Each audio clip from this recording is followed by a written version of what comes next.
Mummy, ये mad, ये क्या कर रही है अनु? तुम्हें मेरे कान के पर्दे फाड़ दिए तुमने यार। हर बार तुमको चूटी काट के सपनों को दुनिया से वापस लाती थी, इस पर सोचा कुछ अलग ट्राई करती हूँ। Just trying something new. How was it? कहाँ खोए हुए थे? भाभी जी के ख्यालों में। व्हाट? यार जनरली ख्यालों में खोया हुआ था, मतलब you know I was thinking कि यार लोगों की साइकिक कैसी हो गई है आजकल, यू नो एक जनरल बातें सोच रहा था, you know I was just thinking about generally people. In that case Vaibhav, तुम मेरी एक हेल्प कर सकते हो। कैसे? मैं ना अपनी ग्रूमिंग क्लासेस में एक साइकोलॉजी का कोर्स स्टार्ट करने को सोच रही हूँ। तो उसके लिए ना मुझे केस स्टडी के लिए एक सब्जेक्ट चाहिए। नो प्रॉब्लम, एक काम करो, तुम ये बताओ तुम्हारे प्रेफरेंसेस क्या हैं, मैं तुम्हारे लिए एक बढ़िया सा सब्जेक्ट ढूंढ दूंगा। यू नो मुझे एक ऐसा इंसान चाहिए जो ना अपनी बीवी के प्रेशर के तले दबा हुआ हो। I know this man, I know him. जो ना अपने आप को बहुत बीवी का सताया हुआ है फील करता हो। That's me, yes, I know him. और बीवी के डर से ना उसकी मर्दानगी ना दब जाती हो। Absolutely, I know this guy. उसने जिंदगी में कुछ भी हासिल ना किया हो। That's me. और आई थिंक इतने फीचर्स काफी है सब्जेक्ट ढूंढने के लिए, राइट? I must say कि तुम्हारी सेंस ऑफ ह्यूमर जो है ना काफी पॉलिश हो गई पहले से। मैं समझी नहीं। तुम्हें सब्जेक्ट ढूंढने की जरूरत नहीं है, वो सब्जेक्ट नजर के सामने है, वो हूँ मैं। That's me. एक बात पे प्रकाश डालोगे तुम जरा, डालूंगा। कि मैंने तुम्हें कब दबाया है? मैंने तो तुम्हें लाइफ में हमेशा इनकरेज किया है कि काम करने के लिए, और उल्टा तुमने हमेशा इग्नोर किया है।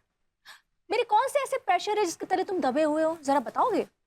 हमेशा तुम्हारे वर्क प्रेशर से दबा रहता हूँ मैं, ये करो वो करो, सुबह से शाम तक तुम्हारे आगे पीछे घूमता हूँ। रियली? फिर वो मैं ना अपने आप को सुधारना चाहती हूँ। I want to be perfect for you. तुम मुझे बताओगे कि आज सुबह से तुमने क्या क्या किया है? Well, I got up around kind of 8ish in the morning because आज मौसम बड़ा बेईमान हो रखा था और नींद बेईमान हो गई हमारी। मैं उठा, लेट उठा, लेकिन उसके बाद मैं दूध लेने गया और जब वहां गया तो चज्जन अंकल ने मुझे टोस्ट पे अच्छी सी मलाई लगा के खिलाया। तबीयत खुश होगी, फ्रेश हो गई।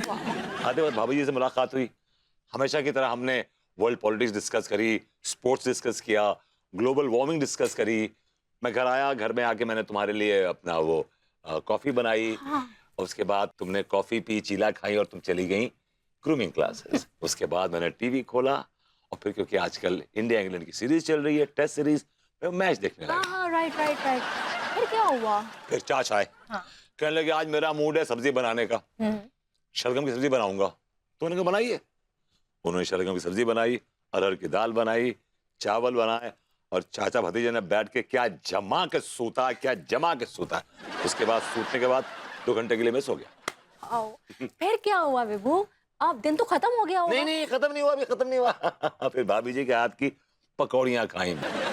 भाभी जी के हाथ की पकौड़ियाँ खाने के लिए मैं किसी का भी खून कर सकता हूँ। That's so good. विभू, आज के पूरे दिन में तुमने मेरे लिए सिर्फ एक कॉफी बनाई है और एक मूंग का चिला बनाया है, राइट? तो अपने आप को बीवी के प्रेशर के तले दबा हुआ हूँ ये कहना बंद करो।